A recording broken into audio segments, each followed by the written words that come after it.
기도하겠습니다. 살아계신 아버지 하나님 감사합니다. 이 밤에 우리 금요 예배로 나아갈 때 하나님 우리의 슬픔과 아픔과 고통이 변하여 기쁨이 되고 노래가 되고 춤이 되어질 수 있도록 역사하여 주옵소서. 시편 30편에 시편 기자가 또는 다윗이 하나님을 향해 찬양하고 고백했던 이유가 무엇인지 우리가 알고 하나님 앞에 우리 일생이 예배자로 기도자로 전도자로 쓰임받기를 소망합니다. 특별히 육신적인 아픔과 고통 가운데 질병 가운데 있는 권속들과 성도들에게 힘 주시옵소서.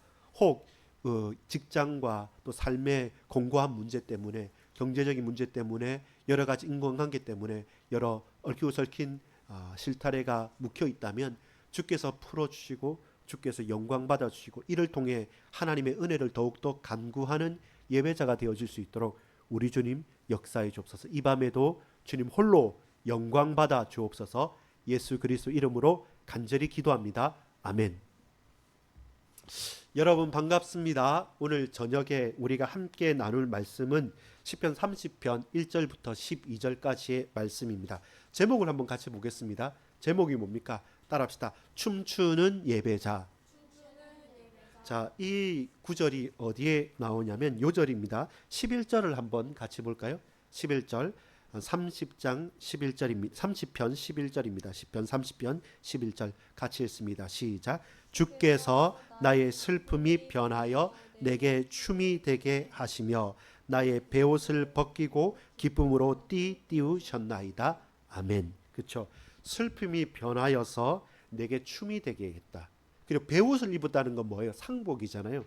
죽음에 대한 상복, 그것을 입으면 슬픕니다. 슬픔의 베옷을 입었던 저와 여러분이 바뀌어서 기쁨으로 띠를 띠고 찬양을 하고 춤을 추는 예배자로 바뀐 것이죠. 장례식에서 예배의 현장으로 가고 베옷에서 띠를 띠고 통곡했던 자가 춤을 추게 되는 것이죠. 완전히 반대가 되는 것이죠. 그래서 우리가 춤추는 예배자로 회복되는 것, 그 은혜가 있기를 간절히 소망합니다. 여러분 30편 앞에 서언적인 부분입니다. 누구의 시라고 말합니까? 같이 읽어볼까요? 다윗의 시, 곧 성전 낙성가. 이 말은 뭡니까? 다윗이 적었거나 다윗을 위한 시일 수 있습니다. 그리고 또 뭐냐면 성전 낙성가라는 말은 무엇일까요? 성전이 완성되어졌을 때 그걸 기뻐하면서 불렀던 노래, 시라는 것이죠. 이 말은 무엇이겠습니까? 그들에게 있어서 하나님의 성전과 몸된 교회와 그리스도 예수께서 다스리시는 우리의 현장과 예수님께서 왕이 되신 그 현장은 우리에게 무엇이 됩니까? 슬픔이 변하여서 기쁨이 되는 것이고 베옷을 상복을 입었던 자가 띠를 띠고 춤을 추게 되는 곳이 어디냐면 하나님의 성소요 성전이고 그리스도의 몸된 교회라는 것입니다. 우리가 세상에 살면서 낙심거리가 많고 또 질병과 고통 가운데 슬픔거리가 많다 할지라도 주의 성전을 향하여서 그리스도 예수의 몸된 교회를 향하여서 우리의 중심을 드릴 때 주께서 변하게 만든다는 거죠. 또 그 은혜와 축복이 우리의 삶을 바꾸신다는 겁니다. 여러분, 자 1절 한번 보겠습니다. 1절은 기쁜 것보다는 아주 공고한 상황을 말하고 있습니다. 같이 읽어볼게요.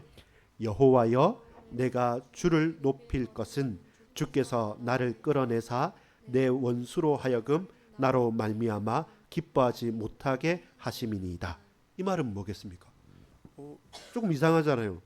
여호와여 내가 주를 높이는 것은 하나님께 경배하고 예배드리는 것은 주께서 나를 끌어내셨다는 겁니다. 이건 뭐냐면 저 우물에서 저 밑은 깊은 우물에서 두레박을 끄는 것처럼 아주 낮은 곳에서 깜깜한 곳에서 끌어올린다는 말입니다. 주께서 나를 끌어내사 내 원수로 하여금 나로 말미암아 기뻐하지 못하게 하심이라. 그렇죠?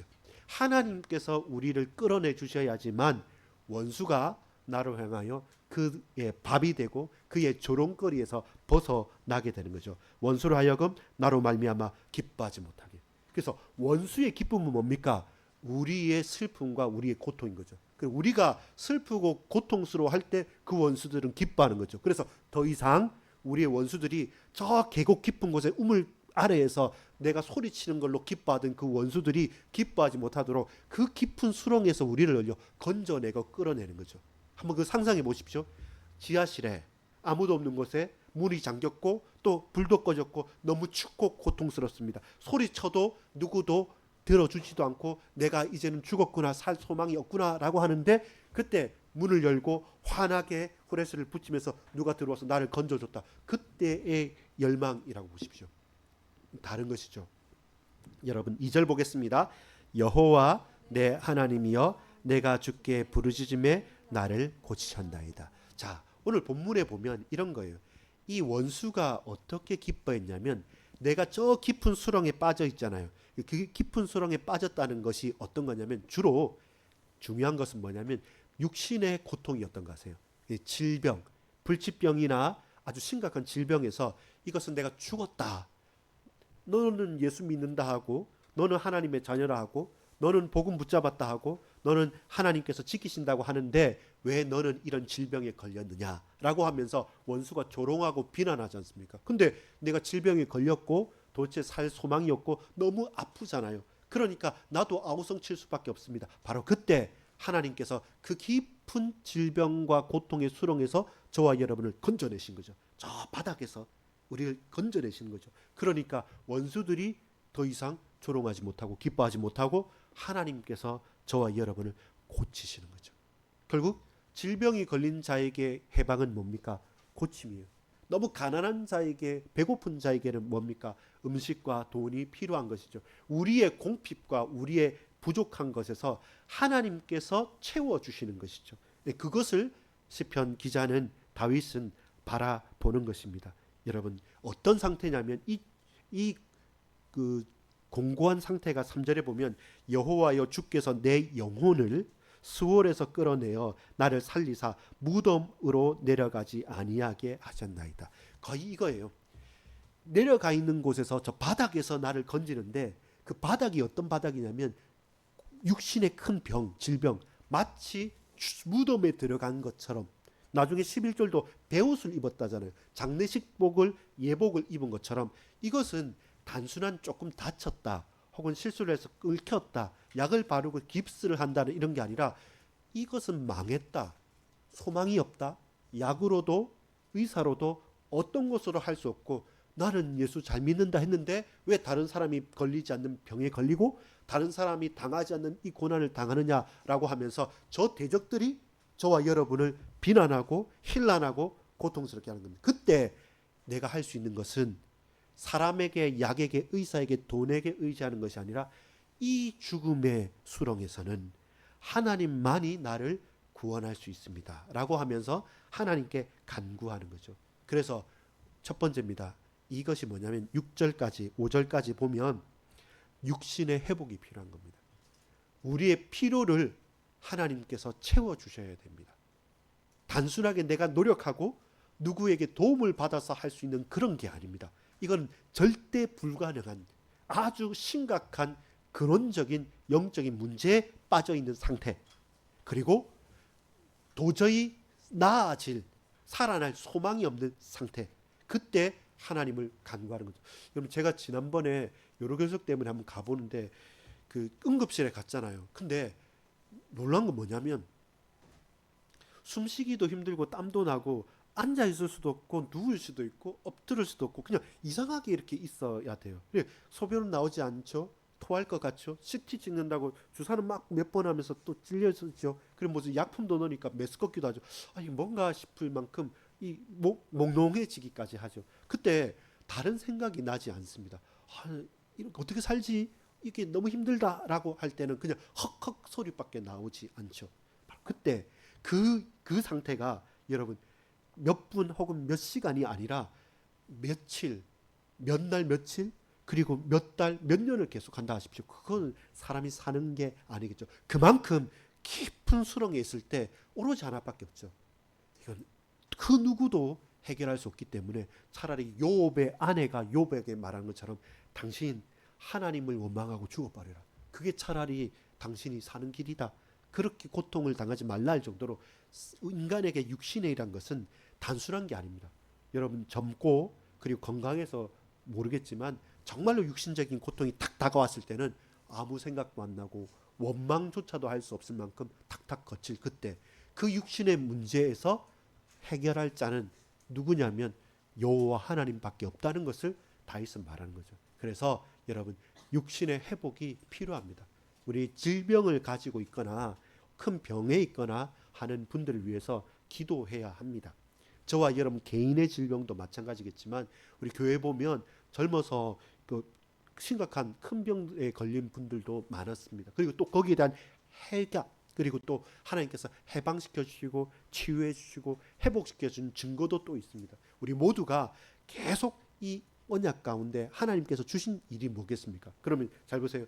여기에서 하나의 그 질문거리가 생깁니다. 자, 하나님을 잘 믿으면 병이 안 걸릴까요?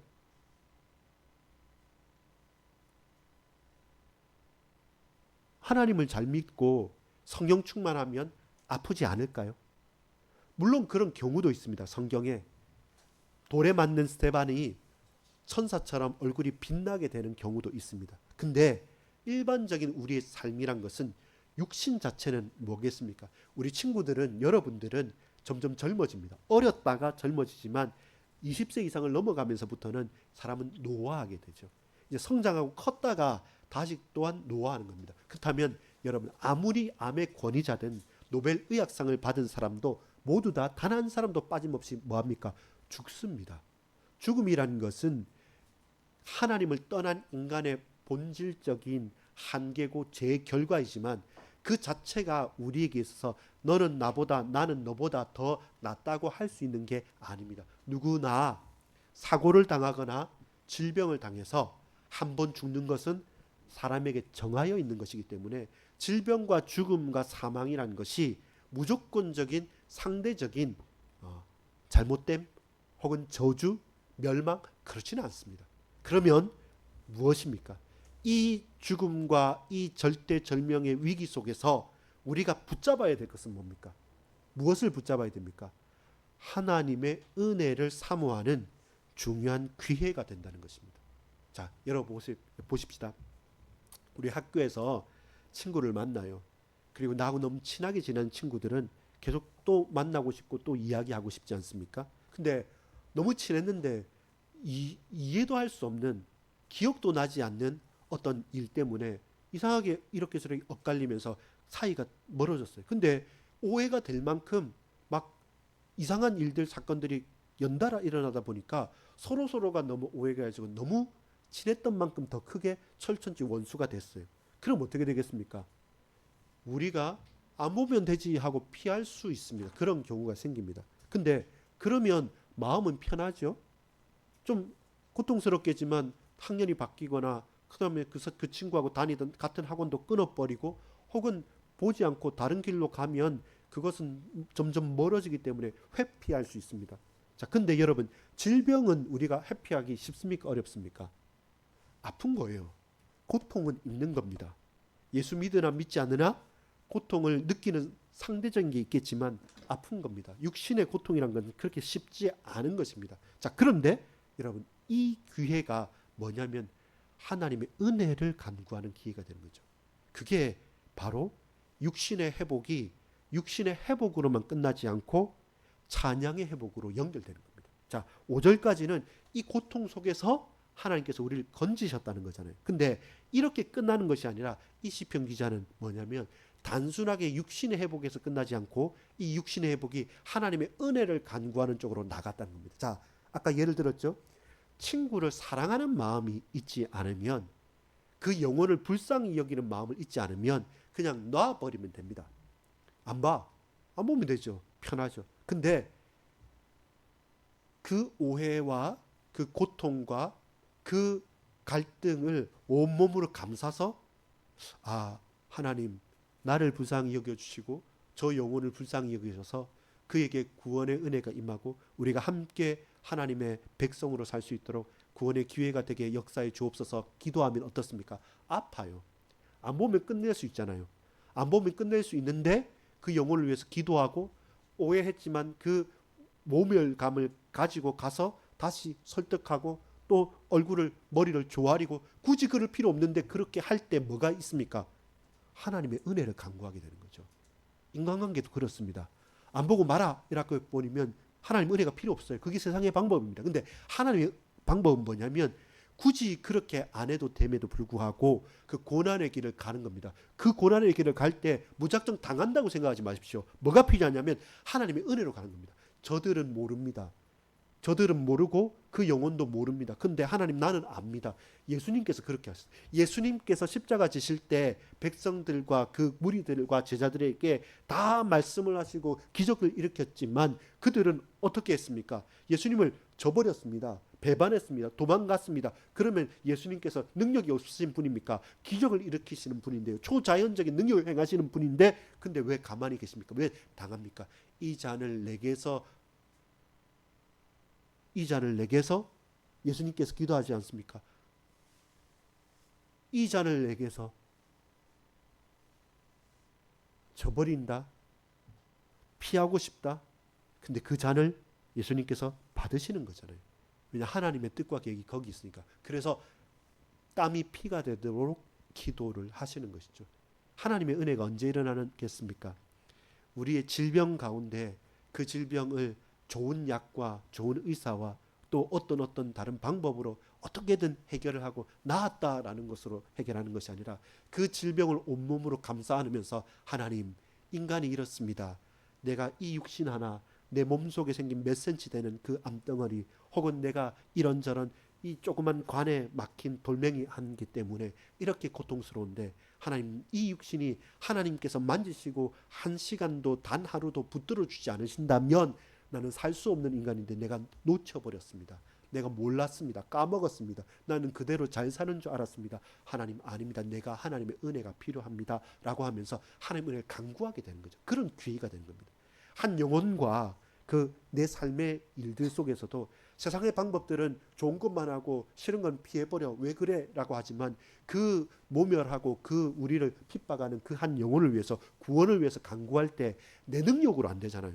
그래서 하나님 은혜를 베풀어 주세요. 저 사랑하는 마음 주세요. 그러니까 그 영혼을 놓고 내가 분노가 아니라 하나님 주시는 응답을 가지고 나가기 위하여 하나님 내게 역사해 주옵소서. 더욱더 그 영혼을 놓고 하나님 간구하게 된 그것이 우리에게 필요한 은혜입니다.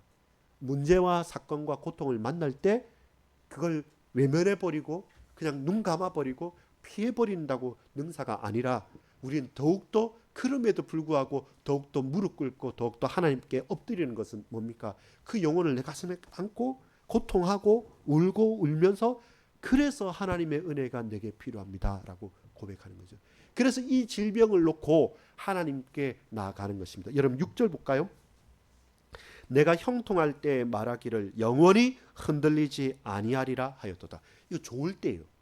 형통할 때. 다윗이 형통할 때가 뭐겠습니까? 왕이 됐을 때 드디어 승리했을 때 성전과 성벽을 더욱더 크게 하고 이제 든든하게 세워졌을 때 아마 이게 낙성식은 솔로몬 때 이 이야기 때문에 다음 그 이후에 기억되겠지만 다윗이 최고로 잘 나갔을 때가 있지 않습니까? 왕돼서 모든 곳을 연정연승하면서 이겼을 때. 그런데 여러분 보세요. 7절에 여호와여 주의 은혜로 나를 산같이 굳게 세우셨더니 그전에는 뭡니까? 잘 나갈 때 형통할 때 하나님 은혜가 내게 갑자기 막 쏟아부으니까 내가 뭐 같습니까? 산같이 된 거죠. 든든해요. 그러니까 누구도 공격할 수도 없고 흔들리지도 않아요. 그래서 하나님께서 이렇게 은혜 베푸시니까 내가 흔들리지 않는다라고 나는 담대하게 말할 수 있었습니다. 그런데 바로 뒤에 7절 하반절에 주의 얼굴을 가리심에 내가 근심하였나이다. 나는 산과 같고 하나님의 은혜로 모든 것이 형통했는데 근데 하나님께서 얼굴을 가리시는 그 순간부터 나는 어떻게 됩니까? 1절 2절에 말한 것처럼 저 깊은 골짜기 그 깊은 우물 한가운데 그리고 저 지하실 저 맨바닥에 딱 내려쳐서 숨쉬는 것조차 움직이는 것조차 말하는 것조차 힘든 육신의 고통이 딱 다가왔다. 그럴 때는 내가 산 같았고 내가 형통했고 그것이 기억나냐면 아무 기억도 나지 않는 겁니다. 8절입니다. 여호와여 내가 주께 부르짖고 여호와께 간구하기를 여러분 9절 읽어볼까요? 9절 10절 시작. 내가 무덤에 내려갈 때에 나의 피가 무슨 유익이 있으리요? 진토가 어떻게 주를 찬송하며 주의 진리를 선포하리까? 여호와여 들으시고 내게 은혜를 베푸소서. 여호와여 나를 돕는 자가 되소서 하였나이다. 이제 돌이켜 보는 거죠. 그렇게 잘 나가고 산 같았을 때 어떤 문제가 와도 나는 흔들리지 않는다는 구원의 확신, 승리의 확신, 기도응답의 확신, 최고의 확신, 모든 것을 말할 수 있는 믿음 가졌다는 확신을 가지고 담대하게 나갔을 때 다 잘 풀렸어요. 다 응답됐어요. 하나도 부족한 게 없어요. 모든 사람이 칭송할 만큼 산과 같은 사람이 됐어요. 그런데 하나님께서 잠시 얼굴을 가리심에 그 든든했고 그 산 같았던 내게 있는 모든 것들은 어떻게 됩니까? 다 허물어지는 것이죠. 그러면서 뭡니까? 내가 스월에 내려가고 내 핏값이, 내가 자랑했던 모든 것들이 실제적으로 내 깊은 한계 속에서 내 문제가 왔을 때 드러나는 것이죠. 그래서 여러분, 하나님의 은혜가 필요하고 주의 도우심이 필요합니다. 이때 저와 여러분이 아까 말한 것처럼 중요한 결정적인 고백이 필요한 거죠. 질병과 여러 가지 문제 해결만을 원한다면 그것은 뭐겠습니까? 종교예요. 무속입니다. 질병에서 낫게 된다고 한다면 구슬하고 점을 치고 부적을 써서 나았다라는 사람도 많아요. 그렇다면 그것은 미신이고 무속이고 종교입니다. 문제를 해결받고 질병에서 치유받는 것 자체만을 본다면 꼭 예수 믿을 필요가 없습니다. 그런데 그 육신의 회복과 문제 해결이 무엇으로 연결됩니까? 춤추는 예배자로 연결되어야 합니다. 그 문제가, 그 육신의 고통이 어떤 기회입니까? 이 문제를 통해서 저 밑에 내려가서 그 전에 산과 같았던 형통함이 아무것도 아니라는 것을 알고 하나님의 은혜가 필요합니다 라면서 그걸 부여잡고 담대하게 하니까 가고. 왜냐하면요, 사람들이 그런 내가 감당할 수 없는 문제가 딱 다가왔을 때 내가 예수 믿었는데 왜 이 질병에 걸렸지 하면서 떠나버려요.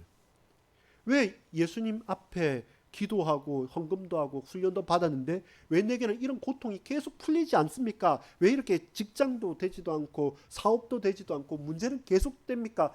이거 뭔가 종교를 바꿔봐야겠구나 라고 도망가거나, 아까 말했던 것처럼 인간관계 속에서도 그냥 안 보면 말지라고 하면서, 우리가 문제와 사건 속에서 모든 것들이 하나님께 나아갈 수 있는 은혜를 간구할 기회여야 되는데, 세상의 속삭임과 세상의 기준과 방법은 그거 싫은 거 보지 말고 안 되는 건 바꿔보고 다른 것을 해. 굳이 뭐 예수 꼭 믿을 필요 있어. 집 가까운데 다른 종교도 많은데 라고 하면서 여러 가지 다른 소리들이 우리에게 다가왔을 때, 그때 그 문제와 사건을 가지고 하나님께로 나가는 것이 아니라 반대로 뭡니까? 하나님으로부터 점점 멀어지게 되는 것이죠.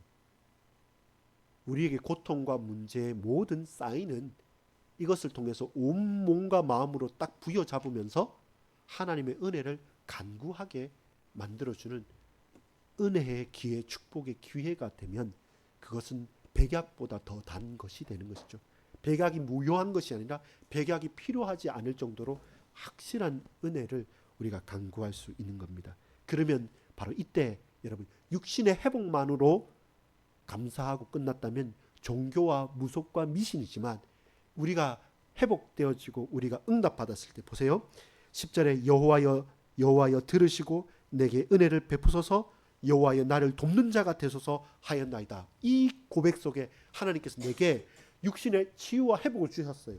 그 문제와 그 인간관계와 그 사건 속에서 실제로 그것이 해결되어지고 내가 상상하지 못할 만큼의 큰 막대한 응답과 축복으로 회복이 되어졌단 말입니다. 그때 그치지 말라는 겁니다. 왜? 깨달아야 돼요. 우리가 산 같은 때가 있었잖아요. 형통할 때가 있었잖아요. 그 형통과 그 산 같은 것이 답이 아니는 거죠. 그때 우리는 뭘로 향해 갑니까? 춤추는 예배자로 나가야 됩니다. 따라합시다. 육신의 회복에서 그치지 말고 찬양의 회복으로 나아가라. 그것이 춤추는 예배자입니다. 우리가 지금 질병 가운데 있을 때 아픈데 춤을 어떻게 추겠습니까? 여러분, 너무 고통스럽고 너무 당황스러운데 어떻게 노래하겠습니까? 그냥 엎어져 있고 그냥 한탄하고 그냥 우울해 있겠죠. 근데 그것을 털어버릴 수 있는 이유는 뭐냐면 우리는 아는 거죠. 너무 우울하고 너무 침울하고 너무 답답한 이 환경 속에서도 이것을 통해서 하나님 도망가거나 외면하거나 하는 것이 아니라 직면하면서 하나님의 은혜를 간구하고 역시 하나님의 은혜가 아니면 안 된다는 그 기회를, 그 고백을 나로 말미암아 하게 하셨군요. 하나님, 내가 산 같았는데 내게 형통만 있었을 그때를 추억하지 않고 이제 나는 이 문제와 사건들을 놓고 하나님께 가까이 가는, 문제가 해결되지 않고 질병이 낫지 않는다 할지라도 더욱더 하나님께 가까이 갈 수 있는 은혜의 기회, 곧 육신의 회복이 그걸 넘어서서 춤추는 예배자가 되기를 소망합니다. 그 고백이 있기를 소망합니다. 11절 12절을 읽고 마치도록 하겠습니다. 같이 읽겠습니다. 주께서 나의 슬픔이 변하여 내게 춤이 되게 하시며 나의 베옷을 벗기고 기쁨으로 띠우셨나이다. 이는 잠잠하지 아니하고 내 영광으로 주를 찬송하게 하심이니 여호와 나의 하나님이여 내가 주께 영원히 감사하리이다. 아멘. 내가 주께 영원히 감사할 수 있는 이유는 무엇입니까? 우리의 질병 가운데도 회복시키시고 춤추게 만드실 분이 하나님이시고 우리 답답한 문제와 사건 속에서도 그것이 해결되지 않다 할지라도 영원히 하나님을 감사할 수 있는 것은 이 문제와 사건을 통해서 나로 하나님을 예배하고 하나님을 찬양하고 하나님의 은혜를 간구하는 하나님의 자녀로 더욱더 주님만을 바라보며 나갈 수 있는 축복의 기회, 아프지만 고통스럽지만 어렵지만 하나님 은혜의 기회로 삼아줄 줄 믿습니다. 여러분, 오늘 우리의 질병, 우리의 육신적인 어려움, 우리 인간관계의 문제, 우리의 경제와 우리의 산업, 또 우리의 삶의 현장을 놓고 우리 성도님들을 위해서 정말로 기도합시다. 정말로 기도할 제목들 많습니다. 그 하나하나들을 우리 개인과 가정과 우리 권속들을 위해서 기도하면서 저와 여러분이 개인이 영적인 부흥이 필요합니다. 개인이 영적인 성장이 필요합니다. 하나님의 은혜가 우리에게 임하기를 소망합니다. 그렇게 예수 그리스도 안에서 반석처럼 우리가 세워지는 교회가 되어지고 우리의 현장이, 가정이, 우리의 직장이, 우리의 산업이 하나님께서 지키시는 반석 위에 세워지기를 소망합니다. 그리고 저와 여러분 반석 아래 엎드려서 수많은 환난과 바람과 수많은 고통 속에서 그 반석 사이에 금이 간 그 틈 사이에 내 몸을 숨기고 베푸시는 은혜 가운데 수많은 폭풍과 회오리바람을 숨을 수 있는 그 은혜가 오늘 이 밤에 반석 아래서 우리가 찾을 수 있는 은혜이기를 소망합니다. 기도하겠습니다. 아버지 하나님,